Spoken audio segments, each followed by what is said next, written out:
All right, this is Physics 105, Chapter 10. Now we're switching topics in a major way.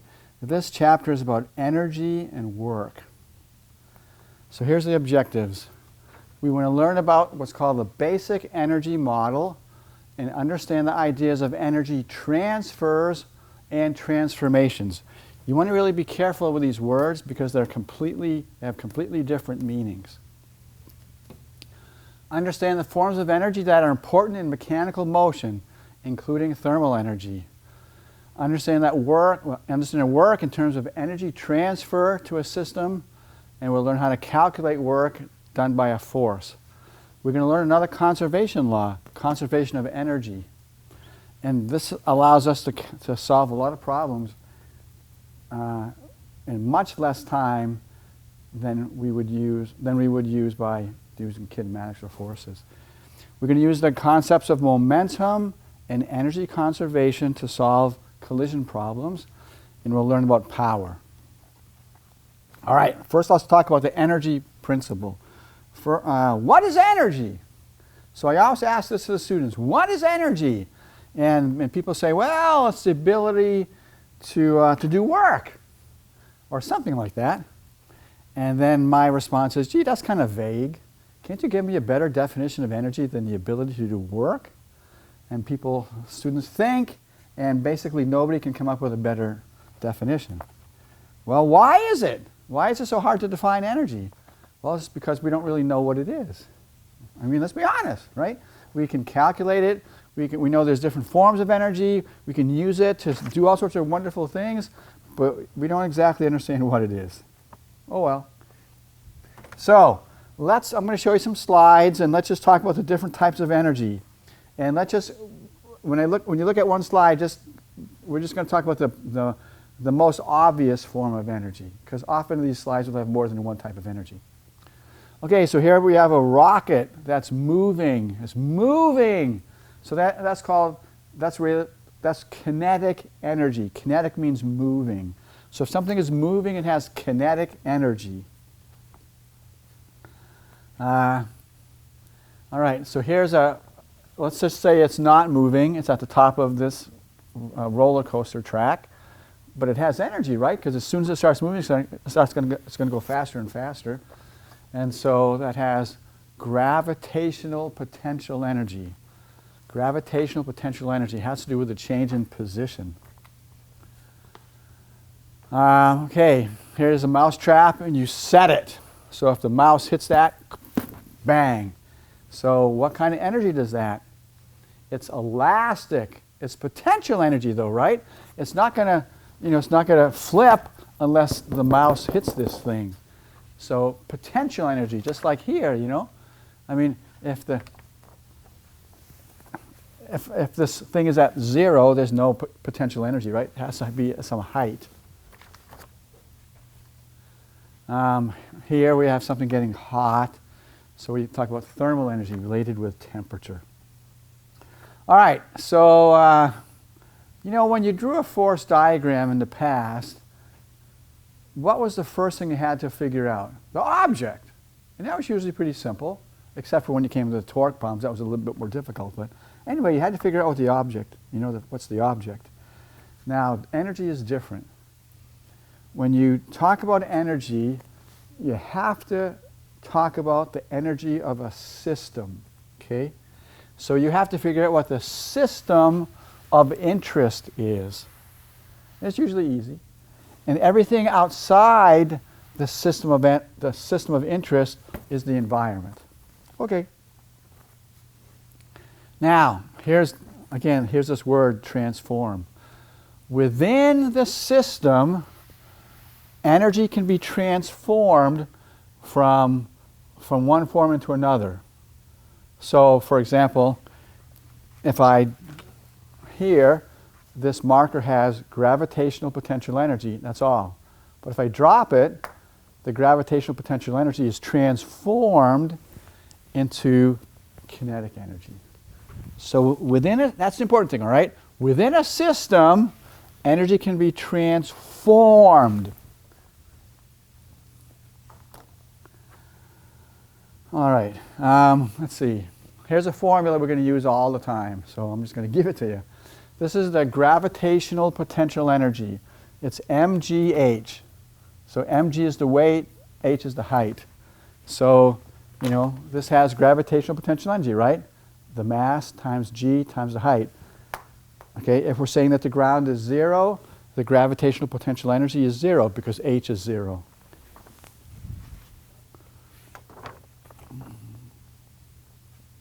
Now, remember, we're talking about energy of a system, right? Energy of a system. So when we talk about this thing having gravitational potential energy, what's the system? Well, it's this in the Earth, right? I mean, if I were out in deep outer space and I just had a marker, would it have any gravitational potential energy? No, not at all, right? So the system is the marker and Earth. Okay, and again, it has potential. Why does it have potential? Well, let's say this is a cement block. Let's say I have a piece of wood here with a nail, and I have a cement block. If I drop the cement block, I can pound in a nail, right? So the cement block has the potential for doing work. Okay, that's why it's called potential energy. You know, a spring, right? A mousetrap, a spring, has the potential for doing work. Now, I'm just going to give you this formula. This is the spring potential energy. So K is a constant. It's a large number for a really stiff spring. It's a small number for a really wimpy spring. Kx is how far you stretch it or compress it from its equilibrium length. That's what x is. So that kind of makes sense, right? I mean, if you have this spring, it's just sitting on a table. It's not stretched or compressed. It has no potential energy. But if you if you pull it, it's going to have some potential energy. If you compress it, it's going to have some potential energy. So that's what that means. Okay. Here's another one that you're going to use you're going to use these all the time. That's why I'm giving them to you now. So the formula for kinetic energy, which is the energy of motion, is 1/2 the mass of the object times the velocity squared. So you want to know these, especially this one and that one, but that one too. But this one you have to know, that one you have to know, this one you kind of should know. Again, we'll use them all the time. Okay, now go back to this. So here it has some gravitational potential energy. When I drop it, the gravitational potential energy decreases, the kinetic energy increases. Right before it hits the floor, the kinetic energy is basically the same as the gravitational potential energy when I dropped it. So it seems like the total energy doesn't change. So it kind of sounds like energy conservation, right? And we'll talk more about that later, energy conservation. All right, now, how can we change the energy of a system? Okay, how can we change the energy of a system? So let's say that this whiteboard eraser is the object, or the system of interest, okay, the system of interest. And everything else is the environment. So I am the environment.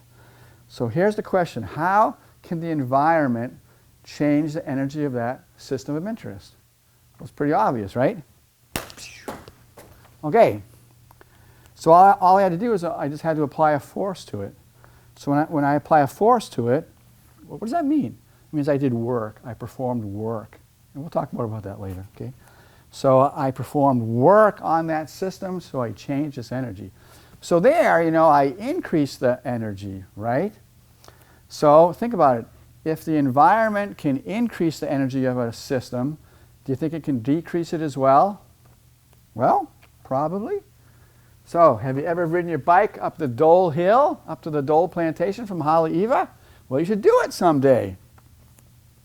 Now, is the environment adding energy to the cyclist, or is the environment taking it away? Well, ride up the hill and tell me what you think. Okay, so obviously the environment is taking away energy from the cyclist, right? It's really, really hard to ride up a hill, right? So here's a situation where the environment is taking away energy from the system. All right? So basically, you know, the environment can add energy. How about riding the bicycle down Dole Hill? Then the environment is adding energy, right? Or the environment can take away energy, make it harder, you know? All right, so there you go. So let's get some equations for this business, you know? So this is the energy, this is the beginning of the energy principle. So we're saying if we want to change the energy of the system, we got to do work. And what is the energy of a system? Well, so far, all we've learned is the kinetic energy and the potential energy, either gravity or elastic. All right? So this is nice too, right? So here's the system, here's the environment. You can add energy so that the environment can increase the energy, or the environment can decrease the energy. So the way I like to think of this is riding the bike down Dole Hill, where you're going faster, faster, faster. This is riding the bike up Dole Hill, where it's harder and harder and slower and slower. Okay, now, look, and like I said, energy can be added or taken away. So therefore, delta E can be positive or negative, you know, or zero, right? So delta E can be positive or negative. So what does that mean for work? It means that work can be positive or negative. Agree? Positive or negative. Let's see. Now, here's an isolated system. Okay, an isolated system means that the environment cannot change the energy, can't add, can't subtract. Right? So that means that the environment can't do any work, you know? Can't do any work. Well, if it can't do any work, what is this equal to then? Okay, if the E can't change and if the work is zero, it's zero. That was kind of a silly question, right? Okay, so for an isolated system, the change in energy is zero, so the energy is constant. Okay? And again, what does that say? It means that the energy is conserved, which we will, I promise you we'll discuss that more in gory detail. All right, so this is just, I'm just summarizing. So this is the basic energy model. So energy is a property of a system. Everything outside the system is the environment. Energy is transformed within the system without loss. So kinetic goes to potential. We haven't talked about thermal yet, right? So energy can be transformed from one type of energy to another without loss. Energy is transferred to and from the system by forces from the environment. So the forces do the work. All right, that's important. Forces do work. If work is positive, energy is being added. If you're riding your bike down Dole Hill. If work is negative, energy being removed. You're riding your bike up Dole Hill. The energy of an isolated system, one that doesn't interact with its environment, does not change. We say it's conserved, like we talked about last chapter. The energy principle is the change in energy is the work. Now, important. Limitations. This model fails if there's energy transfer via thermal processes, heat. So we're not talking about thermodynamics. In fact, we're not going to talk about thermodynamics because they talk about that in chemistry classes. All right? So we're ignoring heat. All right, let's go back to work.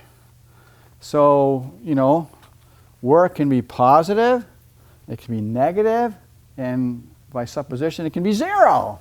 So how do we come up with an equation, right? Well, we're going to just use trigonometry. Okay, so here's the equation for work. So work, remember, work is done by a force acting on an object. So work is the force. Okay, D is how far it moves. And cosine theta, theta is the angle between the force and the direction of motion. Okay? Now, how is that so magical? How does that give us positive and negative and zero? Okay, well, let's think about it. Just think, what angle for what angle would the work be maximum? Well, obviously 0, right? If theta is 0, the force is going to be in the same direction as the motion, so it's going to be maximum work, right?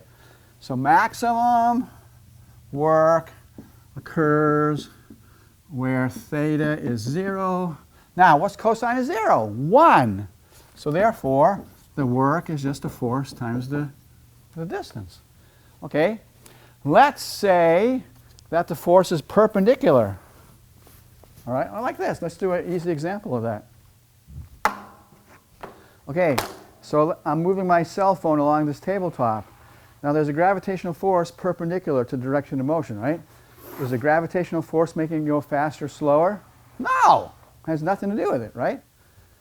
So let's do that.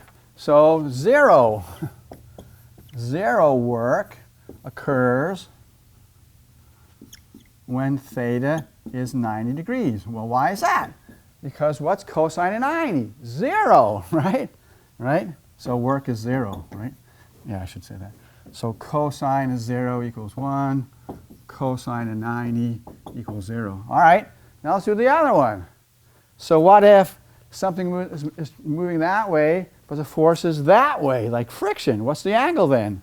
It's 180. So you have minimum work occurs when theta equals 180. So work is negative because cosine 180 equals -1. All right? So just by using this trigonometry, we can have positive work, negative work, 0 work. So it really just depends on the angle, which kind of makes sense, right? You know? Okay. All right, here's kind of a fun question. So if you lift weights, this will make you sick unless you're super strong. In 2012, 18-year-old Zoe Williams smashed a British record by lifting 120 kilograms, twice her body weight. Incredible. At the moment shown in the photo, how much work is she doing on the barbell? The vertical distance between the floor and the barbell is 2 meters. Okay, so pause your video and figure it out. Okay, we're back. So look, remember, work is force times distance moved, displacement times the angle. Well, okay, she's a macho, super strong woman, right? But the question said, at the moment shown in the photo. At the moment shown in the photo, is she moving the barbell? No. Therefore, what's D? 0. So how much work is she doing? 0, right? So you can see that the definition of work in physics and, you know, in everyday English is really, really different. I mean, I'm sure when she was holding this, she's, you know, probably dying, right? Sweating and lots of pain. But if she's not moving that barbell, the physics definition says she's not doing any work. So just remember that. Okay, now we got to do some examples. Okay, so I'm sorry. If this were McKay 132, I would have all this stuff for you to see, but oh well. Okay, so this is the table. This is the pulley, you know, massless and frictionless, of course. This is a mass. This is a cart, you know, that we use in lab. No friction. So basically what I'm going to do is I'm going to release the cart from rest. And we want to talk about it after. So I release it so it starts moving. So we want to talk about it, you know, when it's moving before it crashes into the pulley. So that's what we want to do. So we just want to go through these questions because they'll help us with all these definitions of work and everything. Okay. Question number 1. And again, we want to say that the change in energy equals the work. All right. So I'm holding it at rest. I let go. Then the thing starts going, pew, right? Okay, so number 1, does the energy of the cart increase or decrease? Well, the gravitational potential energy doesn't change, but the kinetic energy changes, right? It starts going faster. So delta K is positive. Agree? Because it started out at 0, then it's going faster and faster. So delta K is positive, therefore delta E is positive. Great. Okay. Oh, I already said, okay. So number 1 and number 2, sorry, same thing, right? So they increase. That's number 1 and number 2. So number 1, number 2. Okay, number 3. What are the forces that act on the cart? Well, obviously there's the tension, there's the normal, and there's the weight. So that's it. So number 3, the forces. So there's a tension from the string, there's a weight from the earth, and there's a normal from the table. Okay, for each of the forces is the work positive, negative, or 0. All right, so think about it. The tension is this way. The displacement is this way. That means that the angle is 0. So remember, work is force, displacement, cos theta. So at the angle is 0, cos 0 is 1. So this is in the same direction as that. So the work is positive. And that just makes sense, right? Come on. What does the tension do? It makes it go faster. So that means it's positive work. So number 4, so the work due to tension is positive. Okay. Now, the gravitational force is perpendicular to direction of motion. Does that make it go faster or slower? No. Same thing with the normal, right? Doesn't have anything to do with the speed. So the work for tension is positive. The work, oh gosh, I'll say mg for gravity, right? The work due to the gravity is 0. The work due to the normal force is 0. Okay, why? I just explained that. Right? So this is 4 and 5. Okay, 6. All right, so 6. So that work is positive, 0, 0. So what's the work? It's positive, right? The net work is positive. Number 7. Does the sign of work positive agree with delta E? Delta E is positive, work is positive. Yes, it agrees. Okay, it has to agree, right? Because that's what the formula says. Delta E is equal to W. So if that's positive, that's positive. Okay, so that seems sort of reasonable. Okay, let's do a harder one.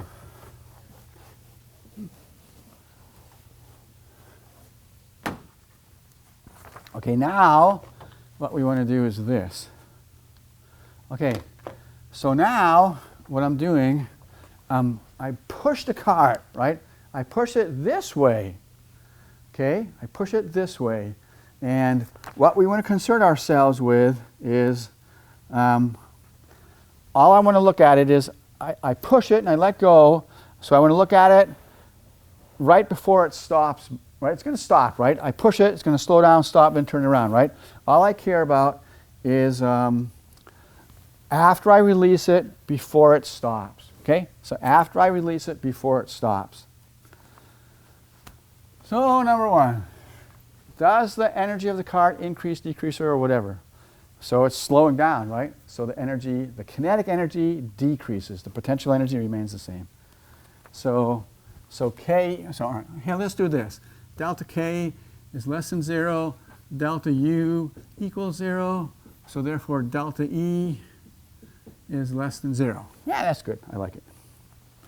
Number 2, what's the sign? I just said that. It's dummy. Okay, so if it decreases, it's less than 0. Okay, number 3, what are the forces? Well, same as before, you know. So tension, normal, mg, force of gravity. Okay, for each of these forces, the work positive, negative, or 0. All right, now this time, look, the thing is going this direction, but the tension is that direction, right? So is tension making it go faster or slower? Slower. So now the work tension is negative, right? But still, you know, the work towards the normal equals the work from gravity, which is still 0, because they're perpendicular, right? Okay.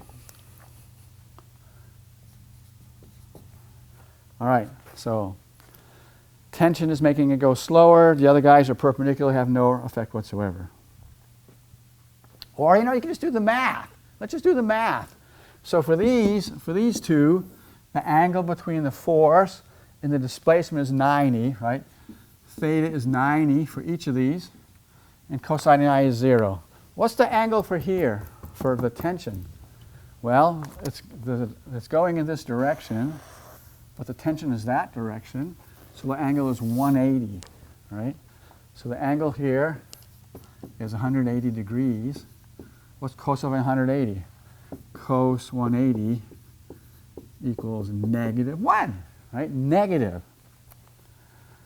Okay, let's see. We did number 5. 6. Okay, so what's work? So 6. What's the net work? Well, we got a negative, and we got a 0, and we got a 0. So the net work is 0, right? The net work is less than 0. And 7, does that agree with delta E? Sure does. Okay, so that's all you have to do for that. All right, one more. We'll do an example, then we'll quit. All right, so here's a really good example, like a homework problem. Oh, sorry, not yet, sorry, jump ahead of myself. This is just like a nice little review. So here's the object, here's the force. The force is in the same direction that it's moving, so it's going to go faster, right? Here's the initial velocity, that's the final velocity, it's going faster. So before and after. So work is positive when the force is in the direction of motion. The forces cause the object to speed up. Energy is transferred from the environment to the system.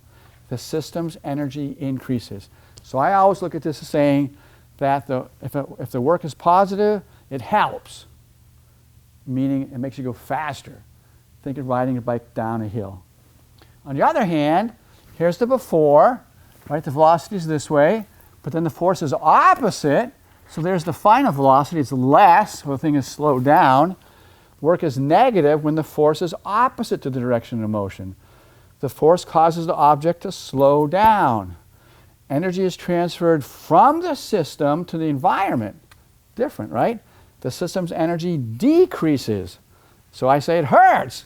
So this is what I would consider riding the bike up the Dole Hill. Okay, now, yeah. Does gravity help or hurt when you're climbing a hill? It certainly hurts, right? All right, so negative work. Okay, everybody read that while I erase the board.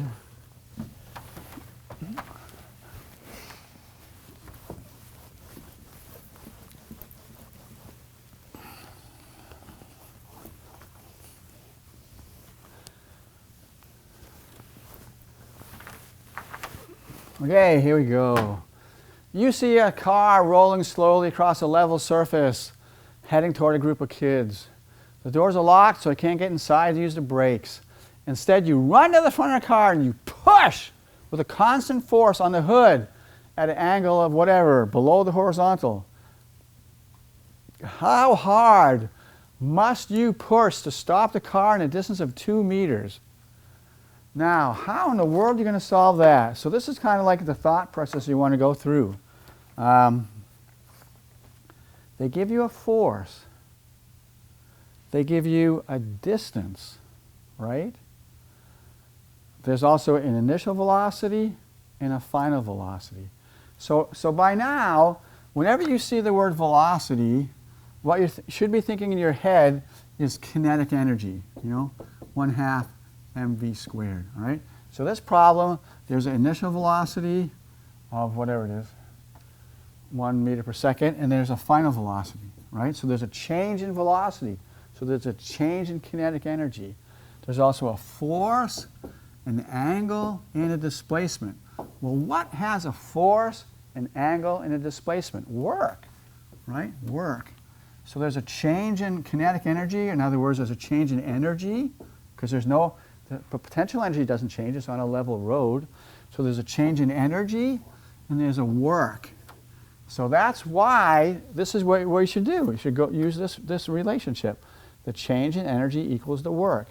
So again, that's kind of like the thought process that you should go through.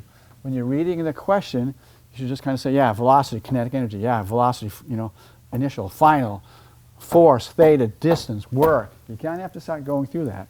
Now, of course, what does that mean? it means you have to know the definition of work. You can't just look it up on the equation sheet, right? You have to know the definition of kinetic energy and potential energy and all that stuff. I mean, if you don't know those, I mean, it's not going to make any sense. You're not going to be able to get it. All right, so let's do it. Okay, so the work equals delta energy. And all we have is the change in kinetic energy. Okay? All right, so what's the work? It's the force times the displacement times cosine theta, right? And what's the change in kinetic energy? Well, it's K final minus K initial. But K final is 0, so we just have minus K initial. But look at, do we care about signs? We don't care about we know that the force is opposite direction of motion. So we don't care about signs. Okay, so we just want magnitude. So the work equals, I'm just going to put K initial, all right? Because we don't care about signs.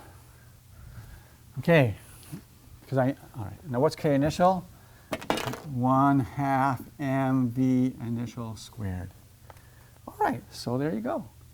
So I want to solve for the force, right? So the force, so therefore the force equals 1/2 mv initial squared divided by d cos theta. So you just plug it in. So 1/2, okay, what's the mass? 1,000 kilograms. The initial speed is 1 meter per second. D is, where's D? 2 meters. The angle is 30. Cosine of 30. I promise you when you do that, it's 288.7 newtons. Now, something that's kind of impressive here. You notice, look at this equation. So the force is proportional to the mass times velocity squared. So that means, you know, it's a little Koopa car with a small mass, it's not going to be so bad if it's going slowly, right? But if it starts going kind of quickly, good luck, right? Because the force is proportional to the velocity squared. If it's a big truck with a large mass, forget it. I mean, sorry, right? So that's kind of important to realize. Okay, let's quit. How long was that one?